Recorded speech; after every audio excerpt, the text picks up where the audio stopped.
जी ये हमारे तारिक भाई 12 साल न्यूजीलैंड वाइट का एग्रीमेंट हुआ।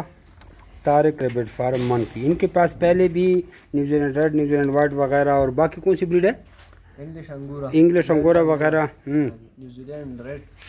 और इन्होंने इसके बावजूद भी हमसे एग्रीमेंट पर माल लिया। स्टाम्प बेस पे स्टाम्प के उन्होंने 500 रुपये इजाफी पे किए हैं, तो बाकी इनकी पेमेंट हो गई है। इनको न्यूजीलैंड वाइट की प्योर ब्लड लाइन की एक मादी दिया और चेकर्ड ब्लड लाइन का उनको मेल दिया। और ये हमारे हसन भाई हैं और एसी का काम करते हैं। ये दोनों जनाब ईमान इंतहाई अहम शख्सियात हैं, इनको हम सलूट करते हैं।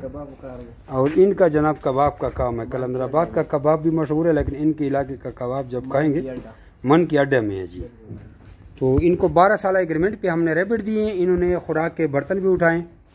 याद रखना ये खुराक का बर्तन जो है ये आधा किलो का है और मजबूत बिल्कुल, इससे खुराक भी ज़ाया नहीं होती, थोड़ा थोड़ा पोल्ट्री फार्म वाले की तरह है। और उनको नोज़ल भी दी है, खुराक के बर्तन भी दिए और इनसे 12 साल एग्रीमेंट हमारा हो गया है।